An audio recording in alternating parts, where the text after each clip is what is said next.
Hello everyone! Welcome to another exciting video from Marvelous Videos. I'm your host, Tia Ayer. Today's video, mind-blowing Morbius's origin from Spider-Man, the animated series, explored. Spider-Man, the animated series, is one of the most celebrated animated series renowned for its versatile and hyper-popular arsenal of villains. Spider-Man has had to deal with his fair share of troubles as he tries to maneuver his life, swinging from Peter Parker to Spider-Man. The antagonists in Spider-Man are critically acclaimed in the comics, the animated series, and even the movies. Characters like Venom have often taken over the spotlight when it came to being an iconic villain. However, one villain has been overlooked by the general population is the vampire Morbius. He is a living vampire who acquires his power via the same mechanism that has turned Peter Parker into Spider-Man. Unfortunately, several Morbius scenes were censored as the creators could not air visual clips of him draining his victims of blood on air, as the majority of the audience who watched Spider-Man, the animated series, were kids. The character was first introduced in the episode The Insidious Six in Season 2, after being exposed to a beam from the neogenic Recombinator while dealing with Peter Parker's mutated blood and vampire bat. Empire State University student Michael Morbius gets vampiric abilities, which cause him to grow a hunger for blood. This destroys his relationship with his girlfriend Felicia, while Peter Parker tries his best to convince Morbius to try and get his mutation reversed. A movie called The Living Vampire is set to release soon under Marvel by Columbia Pictures. It will be hitting the theaters on January 28, 2022 in the United States. Jared Leto will play the character of Michael Morbius. Before the movie releases, it would be super convenient to go through Morbius's arc and his origin story from Spider-Man the animated series. Before diving into the content, we would like to make a very special request to all of our viewers. Please subscribe to Marvelous Videos, like and comment on our videos, and press the bell icon to be notified whenever we upload a video. We would be grateful to you, and we hope to bring you the best nerdy content. And with that, let's get right into this video. I must do this for you, Felicia, and perhaps I need help. The Insidious Six. This is the first episode in the second season of the series, and it revolves around Peter having trouble with losing his spider powers and having to fight the Insidious Six: Dr. Octopus, Chameleon, Mysterio, Rhino, Scorpion, and Shocker. As Spider-Man descends a New York City building, he begins to lose his grip on the walls. He plummets but finds his way back as his powers return, but he loses them again and falls into a dumpster. This repeats as he searches for the criminals from the Insidious Six. He gets home and goes to sleep but finds himself being late for the class held by Curt Connors, so he rushes to the Empire State University. Dr. Connors was given a lesson on neogenics, a branch of science. Neogenics will let scientists explore DNA much more and even manipulate it. It was invented by Dr. Farley Stillwell. The Empire State University would supposedly get funds from the Tombs Foundation to continue researching neogenics. However, they had to prove to the Foundation the importance of neogenics. Curt Connors presents the students with a challenge, creating an original neogenics experiment. The winner would become the doctor's research assistant if the university for the grant from Tombs. However, Peter was not there in class to witness it and entered only when the class had ended. He begins to walk off when Michael Morbius, an ESU student, stops him. Very early on, a bitterness is formed between the two, as Morbius says that he had considered Peter to be an intellectual threat to him in class, but not anymore. He also tries to get closer to Felicia Hardy, the woman with whom Peter had a date. Flash shows him footage of 5 criminals and Spider-Man working together to commit crimes. Realizing that someone was impersonating him, Peter leaves the scene. After an altercation with the Insidious Six, Peter has troubles with his powers again, so he seeks out Dr. Curt Connors, who examines his DNA sample. Turns out Peter's DNA structure was changing. He runs a couple more tests and concludes that neogenics was involved in giving Peter his powers. Peter realizes how the spider had bitten him had gotten in the path of a radioactive beam. When Dr. Farley Stillwell was conducting an experiment, Curtis suspects that Peter's DNA mutation was permanent. Meanwhile, Aunt May gets kidnapped by Dr. Octopus, and as a thief steals Felicia's purse. However, Michael Morbius stops the thief.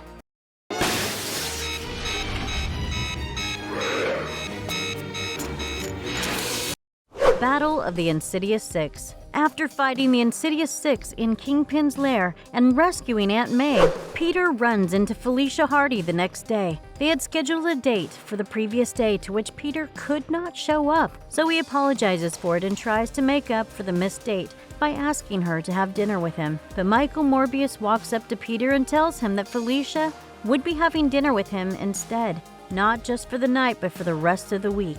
He walks off. Peter goes to the Empire State University to meet Dr. Curtis Connors. He tells Connors that he felt great despite the fluctuations in his power. But Connor tells him how Peter's DNA was mutating further and he had no idea what Peter would change into. But he knew that with a new mutation, Peter would not remain human. No! My face! Skin! Translucent! Morbius. In the 6th episode of Season 2, Michael Morbius mutates into a vampire, making Peter Parker's worst fears come true. Spider-Man talks to Mariah Crawford about the pain that he has been feeling due to his DNA mutation. He demands that the untested serum from her, even though she warns him of its dangers, and swings away. At the Empire State University, Michael Morbius walks to the science hall with Deborah Whitman, who calls him out for working on the Neogenics project for over 20 hours straight and asks him if he ever sleeps. Morbius tells her that he sleeps only when he is done with his work and asks her to sleep well as she leaves. These references to sleeping foreshadow future events. Peter tests the serum on his blood sample and locks a vial of his own blood in the locker. He leaves the lab, but Morbius enters and takes the vial from Peter's locker to study it. He learns that Peter's blood has been genetically engineered in a way that one can attain superpowers from it. But Morbius thinks that it's parts of Peter's Neogenics project winning, which will make him Dr. Kurt Connors' research assistant. When Felicia meets Morbius, she sees the Neogenic Recombinator in his workplace. He tells her how he was trying to find a cure for a disease that has plagued his hometown in Europe with his research. Morbius also reveals how he has been studying vampire bats because he thinks that they are a source of the disease. Morbius is desperate to know how Peter created the genetically engineered neogenic blood, but his tests reveal nothing.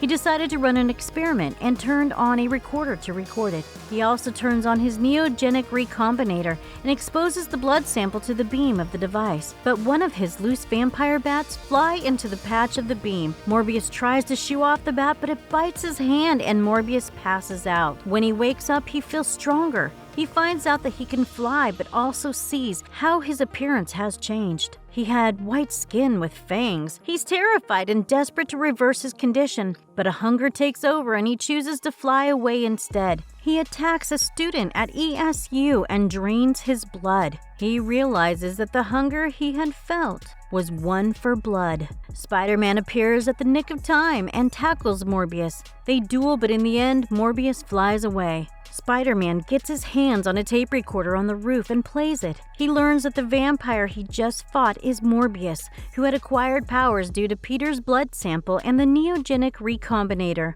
He visits Felicia's apartment and tells her that he has to stay away from Morbius because he was in danger. She kicks him out, thinking that he is jealous. Morbius comes back to her balcony and calls for her. Felicia is terrified to see Morbius as a vampire as he tries to drain her blood but stops himself. Spider-Man butts in and tackles Morbius, but then later flies out after being shocked by how Spider-Man knew his name. Spider-Man realizes that Morbius wasn't as strong as before because he hadn't drunk blood. They fight at a rooftop near ESU and Morbius tries to drink Spider-Man's blood, but after the sun comes up, Morbius turns into a human again. Felicia visits Morbius in the hospital, but he turns into a vampire again after sunset. He flies away and realizes that he will end up harming her if he stays close to her. Meanwhile, Peter Parker grows 4 more arms after injecting himself with Mariah Crawford's untested serum.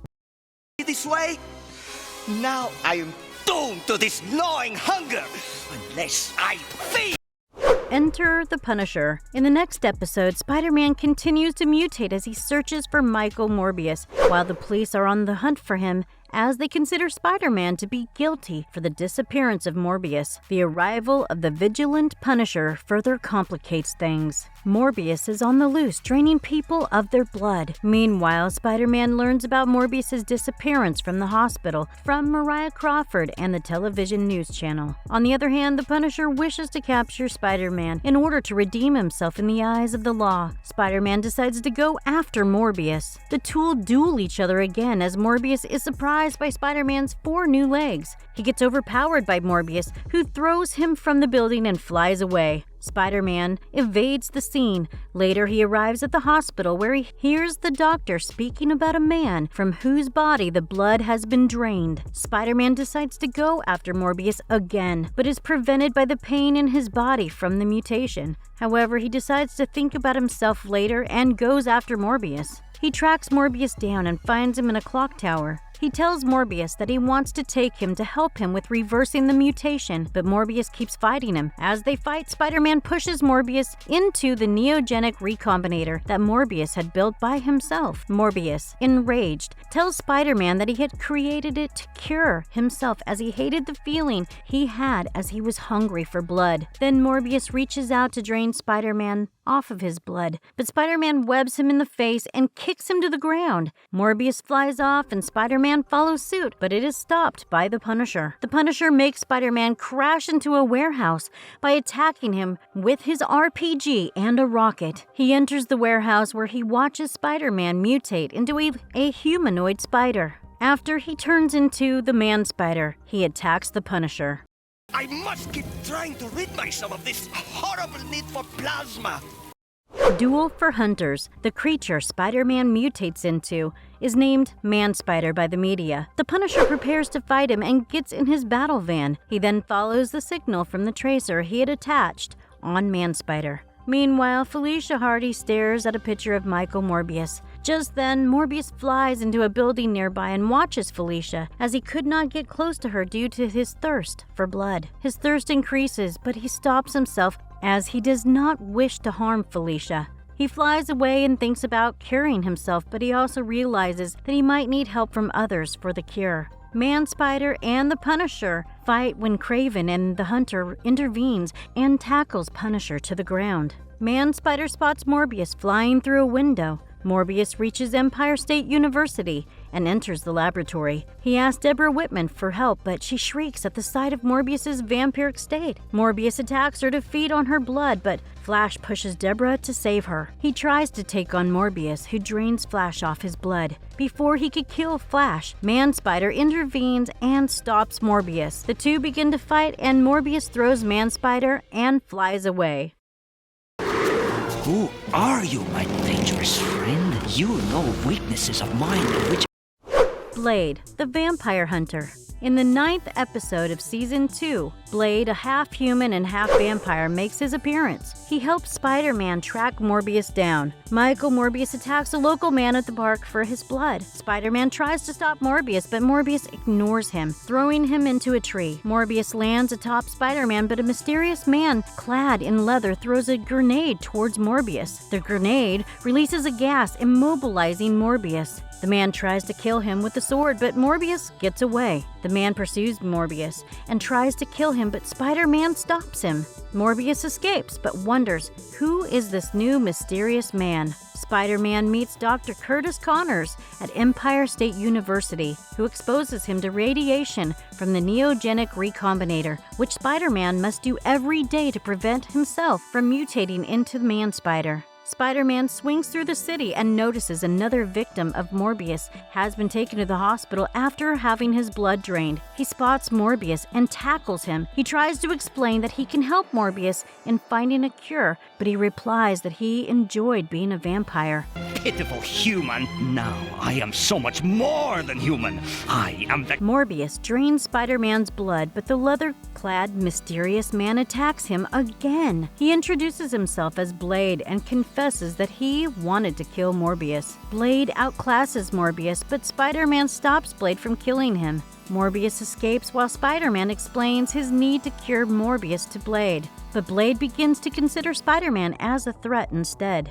Blade speaks to his friend Abraham Whistler about the attacks held by Morbius at Empire State University and Spider-Man's involvement in creating him. Spider-Man reaches the scene to fight Blade and webs him. Blade frees himself, but Whistler tells Blade how Spider-Man may have the answers to their questions. Whistler tells Spider-Man that he and Blade were vampire hunters and reveals Blade's backstory of being the son of a human woman who was forcefully turned into a vampire later and a vampire man. His mother had put Blade up for adoption to save him and trained to be a vampire hunter. Spider-Man tells Whistler about how Morbius had turned into a vampire, and Blade demands to know the whereabouts of the machine to destroy it. He tries to kill Spider-Man when he refuses, but Whistler saves him. Later, Peter goes to the police to learn about where Morbius was. Harry Osborn, Felicia Hardy, and Mary Jane talk about Morbius, while Terry Lee thinks about Morbius's disappearance. Peter and Felicia hug as Peter tries to confront her because she was distressed due to the disappearance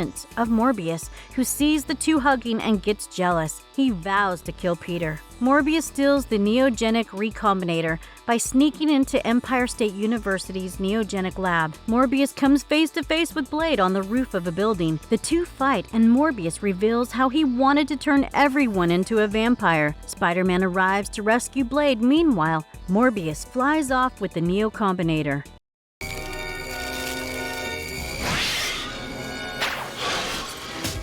The Immortal Vampire. In the 10th episode of the season, Spider-Man and Blade track down the vampire Michael Morbius, whose arc comes full circle this season. Spider-Man and Blade manage to locate Morbius after searching him for hours. Spider-Man plans to get the neogenic recombinator back from Morbius to prevent the people of the city from turning into vampires. Morbius flies over the river, but Spider-Man and Blade go to the George Washington Bridge to look for Morbius. The two visit EXG Electronics as Spider-Man needed the CBU computer chip from the recombinator to prevent it from working. However, they find Morbius there looking for the CBU chip. Blade practically wages war on Morbius, but Spider-Man prevents Blade from killing the vampire. Morbius takes Terry Lee, her hostage, and flies away. Spider-Man chases Morbius and tackles him. Morbius drops the CBU chip, but later grabs the chip and flies away. Spider-Man returns home, but his spider senses alert him. Morbius tears his room up, searching for a sample of Peter's blood again, and flies away after finding nothing. Morbius enters the Daily Bugle and kills some guards. He then asks for Spider-Man's whereabouts. On returning home, Peter's spider senses go haywire again as Morbius was supposedly nearby. With strategy, they capture Morbius and his men. You are in league with that vamp? Meanwhile, Morbius tries to repair the neogenic recombinator with hopes of being with Felicia again. Something calls for Felicia, who tracks down the voice and finds Morbius, but she is threatened by his new appearance. Felicia is taken on an empty cargo ship where she learns about Morbius being responsible for the plasma disease. Blade and Terry are attacked by Morbius, but Terry stops Blade from killing Morbius as she wanted to take him to custody. Spider-Man tackles Blade, who flies into the ship and switches on the recombinator. Debris fell onto the device, causing it to turn the beam on. And as Felicia is exposed to the beam that will make her a vampire, Morbius takes the beam and mutates into something worse. Spider-Man tells Felicia that Morbius will never be human again due to the new mutation. The next day, the sun rises as Morbius goes to sleep after bidding farewell to Felicia. What do you think of these episodes? Did you enjoy this video? If yes, then don't forget to like and comment on this video below. Till then, goodbye and have a nice one. Thank you for watching videos with marvelous videos. I'm your host, Tia Ayer. No! No! Hunger too strong. I must feed. Forgive me.